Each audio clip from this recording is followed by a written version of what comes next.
पूरे वर्ल्ड में अगर देखा जाए तो भोजपुरी का क्रेज किसी से कम नहीं है, हम किसी से कम नहीं है।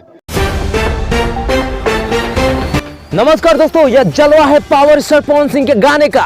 जी हाँ दोस्तों, पावर स्टार पवन सिंह के कुछ दिन पहले ही यह गाना रिलीज हुआ था, लहंगा लहक जाई, जो कि काफी ज्यादा सुपर हिट रहा है और यह गाना फिर से इंस्टाग्राम और फेसबुक पर ट्रेंड करने लग रहा है। जी हाँ दोस्तों, इस गाने की ट्रेंडिंग को देखते हुए इंडोर फिजिकल एकेडमी एक यूट्यूब चैनल है पर 13 मिलियन से भी ज्यादा सब्सक्राइबर्स हैं। वह पावर स्टार पवन सिंह के इस गाने को बजाकर वीडियो अपलोड किया है, जिसमें बच्चे पावर स्टार पवन सिंह के गाने पर जोर जोर से ठुमका लगाते हुए नजर आ रहे हैं और बहुत ही बेहतरीन तरीके से डांस भी कर रहे हैं। जी हाँ दोस्तों, अब ध्यान देने वाली बात यह है कि जब से power star Pawan Singh Bhojpuri industry में आए हैं, तब से भोजपुरी इंडस्ट्री का विकास होने लगा है। और घर हो या मोहल्ला या फिर चाहे कोई भी कैंप ही क्यों ना हो, भोजपुरी गाने बजाने में कोई कतरा नहीं रहा है।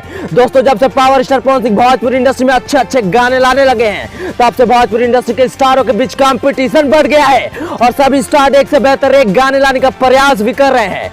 दोस्तों, अगर हम बात करें अभी से 2 साल पहले की, तो पहले और आज के गानों की वीडियो क्वालिटी और डांस में लाखों % का फर्क देखने को मिल रहा है और यह बस मुमकिन हो पाया है पावर स्टार पवन सिंह की वजह से। सहमत है मेरी बातों से तो दबाकर लाइक, शेयर और कमेंट कीजिए।